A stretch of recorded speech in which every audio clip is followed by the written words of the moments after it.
Bismillahirrahmanirrahim. Assalamualaikum warahmatullahi wabarakatuh. Alhamdulillah, pada kesempatan yang berbahagia ini marilah kita bersama-sama memuji dan bersyukur kehadirat Allah Subhanahu wa taala atas segala limpahan rahmat dan rahimnya yang diberikan kepada kita semua, sehingga sempatlah kita bertemu kembali dalam bimbingan baca tulis Al-Quran episode kedua ini, yaitu surah Al-Masad. Para santri, para guru mengaji, rekan-rekan guru baca tulis Al-Quran, guru BTQI, mari kita sama-sama membuka Al-Quran kita. Dan kali ini kita sudah masuk ke pembahasan mad, tanda panjang. Pada pertemuan 3 surah sebelumnya, yaitu surah An-Nas, surah Al-Falaq, dan surah Al-Ikhlas, sebagaimana yang kita ketahui bersama bahwa untuk harakat yang 8 ditambah dengan mad tabi 3, maka sudah cukup untuk kita kembangkan dalam pengembangan harakat menjadi pengembangan tanda panjang atau mad. Sebelum kita lanjut ke mad tabi atau mad dan zaidan, kita refresh ulang dulu pelajaran materi kita supaya lebih kita mantapkan. Yang pertama, harakat atau baris itu dalam istilah Arab dikenal dengan fathah, baris atas, kasrah, baris bawah, dhammah, baris u. Baris double, fathatain, arti an, in, kasratain, dhammatain, double 2. Terus sukun itu huruf mati. Dan perlu kita ketahui bersama bahwa huruf sukun, huruf mati tidak bisa berdiri sendiri, melainkan dia harus ada huruf sebelumnya. Contoh, bab. Nah, itu. Jadi dia tidak bisa tanpa ada huruf lainnya. Jadi dia harus punya huruf partner. Yang kedua, tasydid juga demikian. Jadi bab menjadi bab, bib, bi. Nah, itu dapat kita lihat pada pelajaran episode 1 di pengenalan huruf hijaiyah, mulai alif hingga ya. Jadi kembali ke situ. Para santri dan rekan-rekan guru ngaji, teman-teman baca guru BTQ, sekarang ini kita fokus pembahasan kita pada pembahasan mad atau tanda panjang. Coba kita camkan baik-baik, coba kita renungkan baik-baik, yaitu mad itu, fungsi mad dalam huruf hijaiyah adalah tidak bisa terwujud identitas huruf kecuali dengan mad, dan makna kalimat tidak bisa benar kecuali dengan mad pula. Saya ulang lagi, tidak bisa terwujud identitas huruf. Jadi identitas huruf tidak bisa terwujud kecuali dengan mad, dan makna kalimat tidak bisa benar kecuali dengan mad pula. Jadi materi kita pada kesempatan ini sangat menarik sekali karena tema kita identitas huruf hijaiyah itu ditentukan oleh mad. Jadi bacaan seseorang itu tidak bisa kita menambah ataupun mengurangi. Ataupun istilah kita yang amat populer di kalangan santri, bacaan panjang dan pendek itu sebaiknya dan seharusnya ditempatkan pada proporsi masing-masing. Jadi kapan dia dibaca 2 harakat, kapan dibaca dia 4 atau 6 harakat, itu semua sudah tercantum di dalam kaidah Al-Quran atau kaidah tajwid dengan tanda baca yang nampak yang kita baca pada Al-Quran, baik itu Al-Quran Madinatul Munawwarah maupun Al-Quran Kemenak. Al-Quran Kemenak itu sudah nampak di dalam, dimana kita baca 2 harakat, 4 sampai 6 harakat, bahkan dimana dimana bacaan itu tak kala kita berhenti bacaan dipanjangkan. Semuanya itu sudah tertuang dalam kaidah bacaan Al-Quran atau kaidah tajwid. Kali ini kita fokus pada surah Al-Masad, dan insya Allah tak kala kita jumpai kode baca atau tanda baca sama dengan ini, tentunya itu mewakili untuk ayat-ayat yang lainnya. Mari kita baca bersama. A'udzubillahi minasyaitonirrajim. Bismillahirrahmanirrahim. Tabbat yada abi lahabi wa tab, ma agna anhu maluhu wa ma kasab, sayasla naran zata lahab, wam ra'atuhu hammalatal hatab, fi jidiha hablum mim masad.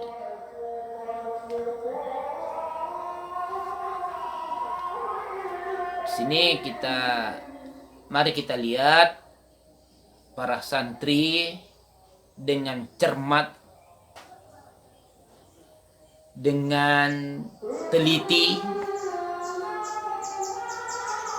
Saya kembali ulangi lagi bahwa fungsi mad pada huruf hijaiyah adalah tidak bisa terwujud identitas huruf kecuali dengan mad, dan makna kalimat tidak bisa benar kecuali dengan mad pula. Jadi mad di sini sangat berarti, sangat memberi arti dalam tahsin bacaan kita. Begitu pentingnya kita pahami tentang materi kita pada kesempatan kali ini, yaitu bacaan mad. Mari kita lihat dalam Al-Quran Kemenak ini. Kita lihat Al-Quran kita ini, Al-Quran Kemenak ini, coba kita lihat. Tabbat yada abi lahabi wa tab. Jadi yang membedakan di sini, kalau versi Al-Quran Indonesia ini Kemenak dengan Madinah, Yang mendasar di sini adalah adanya hamzah qat'i dan tidak adanya hamzah, itu saja. Kalau versi mushaf Madinatul Munawwarah, setelah alif lalu ada tanda panjang yang melintang, di situ ada hamzah. Sementara yang Al-Qur'an Kemenak ini dia tidak punya hamzah, hanya itu. Jadi di sini kita kembali lagi untuk memperjelas di mana sisi perbedaannya. Satu, Al-Qur'an Madinatul Munawwarah punya hamzah qata', sementara versi Al-Qur'an Indonesia dia tidak tertulis, hamzah tidak tertulis nampak, kecuali hanya alif.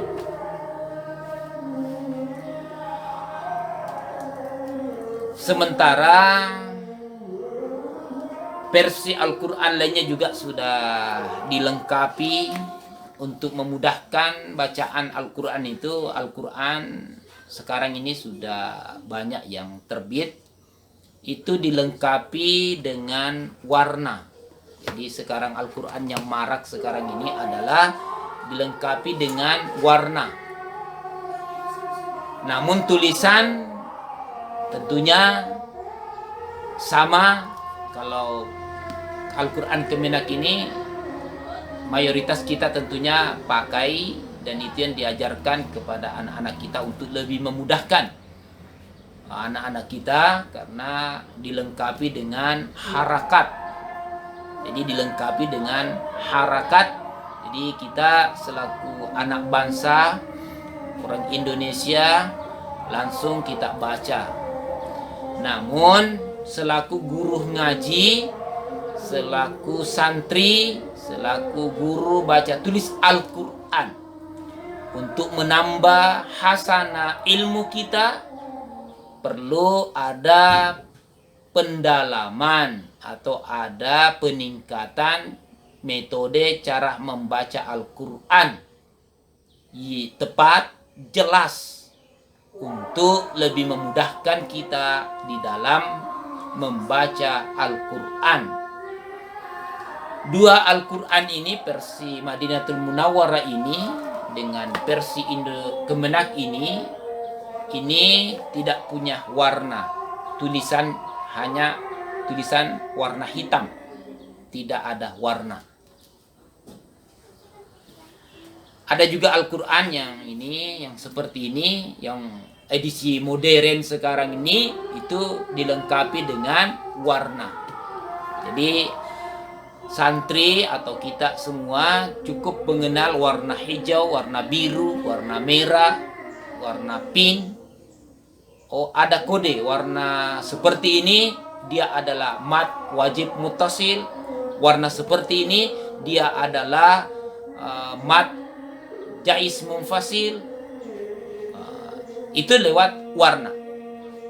Tapi kalau Al-Qur'an ini dia tidak punya warna. Ini juga tidak punya warna. Jadi di situ membutuhkan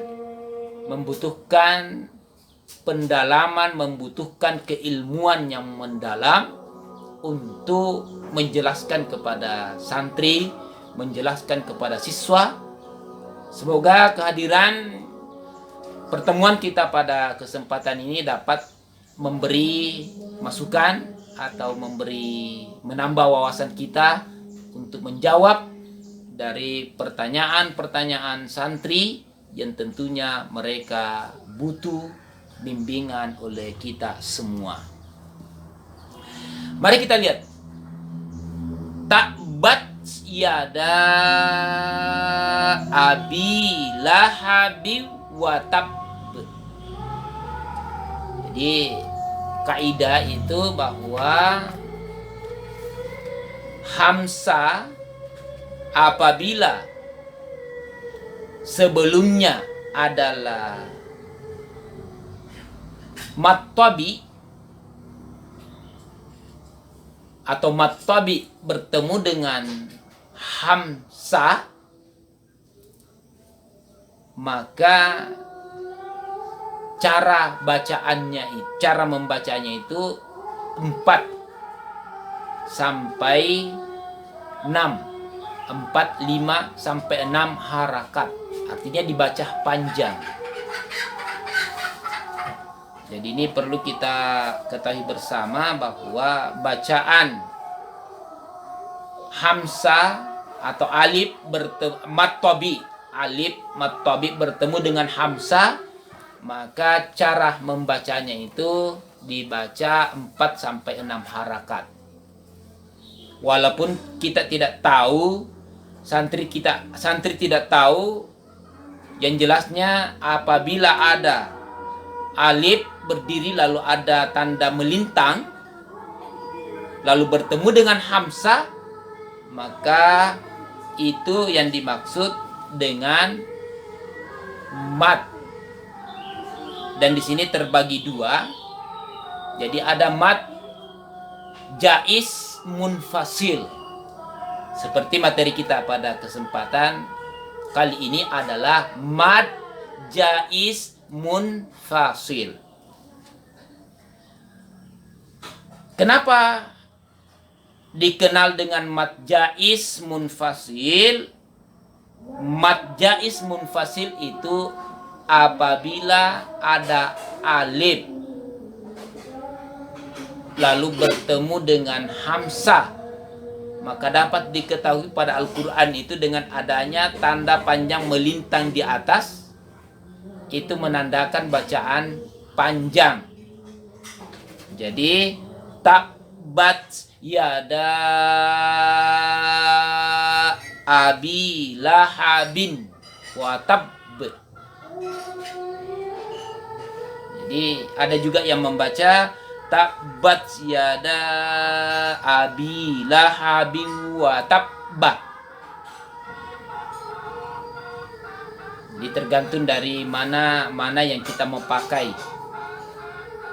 Jadi materi kita fokus dulu pada tentang adanya alif atau mat tabi bertemu dengan hamzah. Pada surah Al-Masad ini yang dikenal dengan mat jaiz munfasil. Apabila ada mat lalu bertemu dengan hamzah pada 2 kata atau 2 kalimat, jadi berpisah, maka itulah yang dikenal dengan mat jaiz munfasil. Mat jaiz munfasil. Ayat kedua, ma agna anhu maluhu wa ma kasab. Ini juga ma, di situ untuk mengetahui ini adalah mat. Di situ di atas alif itu ada melintang, itu tanda panjang, lalu bertemu dengan alif hamzah. Kalau versi 2 Al-Quran ini, satu tidak punya hamzah, yang satunya punya hamzah, tapi di situ ada tanda melintang panjang. Apabila kita jumpai seperti itu, kita tidak ragu lagi, dibaca 4 sampai 6 harakat. Agna, ma agna anhu maluhu wa ma kasab sayasla naran zata lahab wamra'atuhu hammalatal hatab. fi jidiha hablum mim masad. Jadi di sini adalah bacaan kita adalah mat. Posisi mat di sini panjang dengan bertemunya hamzah. Dan mari kita ingat kembali, tidak bisa terwujud identitas huruf kecuali dengan mat, dan makna kalimat tidak bisa benar kecuali dengan mat pula. Jadi persiapan kali ini, pertemuan kita kali ini adalah satu kata kunci bahwa mat dalam huruf hijaiyah punya arti yang amat penting, amat mendasar, karena identitas dan makna huruf hijaiyah dapat kita ketahui dengan mat. Maka materi kita selanjutnya, kita persiapkan diri untuk lebih fokus, karena kita akan sudah bahas mat itu dengan beberapa hukum bacaan yang memberikan ruang kepada kita betapa pentingnya guru ngaji profesional di era modern, di era digital saat sekarang ini.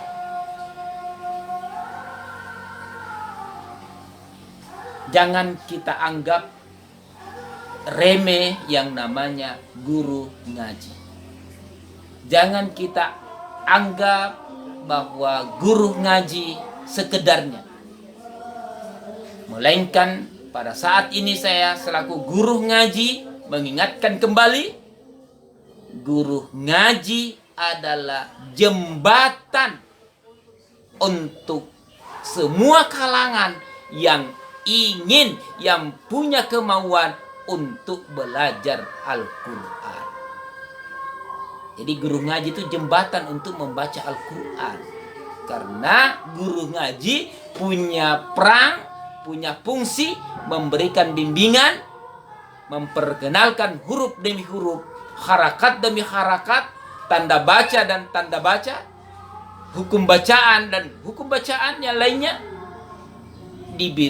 diberikan kepada santri, kepada binaannya, sehingga mampu membaca Al-Quran. Itu fungsi, tujuan, peran guru ngaji. Mari kita bangga, mari kita bersyukur kepada Allah, karena kita ini lahir ditakdirkan oleh Allah sebagai guru ngaji. Artinya guru ngaji punya peran penting di dalam perkembangan baca tulis Al-Quran. Di era milenial sekarang ini perlu ada pengetahuan mendasar, pengetahuan yang luas demi kepentingan kemajuan generasi kita di masa sekarang dan masa yang akan datang. Kembali lagi saya ingatkan, huruf hijaiyah tidak dapat terwujud identitas kecuali dengan mat, dan makna huruf hijaiyah tidak bisa benar kecuali dengan mat pula. Jadi mat adalah punya peran, punya dasar untuk menentukan identitas dan makna arti huruf hijaiyah itu atau kalimat itu. Dan demikian pula guru ngaji punya peran penting dalam kehidupan kita, karena dia adalah jembatan untuk mengantar kita atau siapa saja yang mau ingin dan punya kemauan untuk membaca Al-Quran, tentu melalui bimbingan guru ngaji. Alhamdulillah, sekarang ini kehadiran kita di YouTube ini memberi jawaban bahwasanya guru ngaji berbenah, dan semoga kehadiran di YouTube ini, di channel ini dapat kita dukung bersama, dan mari kita ikuti, dan mari kita sama berbagi pengalaman ataupun berbagi ilmu demi kemajuan agama kita, kemajuan wahyu Allah Subhanahu wa Ta'ala. Tentu ini adalah harapan kita semua. Jadi pertemuan kita pada kesempatan ini dapat kita simpulkan, dalam surah Al-Masad ini kita jumpai yaitu mad tabi bertemu dengan hamzah, maka lahirlah hukum bacaan yang dikenal dengan mad jaiz munfasil atau mad wajib muttasil. Untuk lebih baik dan sempurnanya, mari kita nantikan atau kita lanjutkan pada pembagian mad berikutnya. Kita akan bagi mad munfasil, mad wajib muttasil, mad arid lisukun, mad tamkin, mad musakkal kalami, musakkal kilmi, dan lain-lain sebagainya. Kita akan jumpai nanti atau kita akan bahas pada pertemuan yang akan datang. Di sini memberikan masukan kepada kita untuk banyak buka referensi, banyak bertanya, karena dengan adanya keinginan untuk memberi, maka tentu kita harus membuka ruang waktu untuk banyak belajar agar dapat memberi yang lebih banyak juga. Maka dari itu saya ucapkan banyak terima kasih kepada semua unsur, semua kalangan yang telah mendukung kami dan telah memberikan ruang kepada kami, dan terutama kepada santri. Mari kita sama-sama sabar dalam mengikuti bimbingan ini. Semoga di kemudian hari dapat kita menjadi anak yang soleh, dan dapat kita sebarkan Al-Quran ini melalui karya kita semua, melalui semangat kita semua. Amin ya rabbal alamin. Mari kita menutup pertemuan kita pada kesempatan kali ini dengan bersama-sama membaca doa kafaratul majelis. Sebelum saya tutup, kembali lagi saya ingatkan, tidak bisa terwujud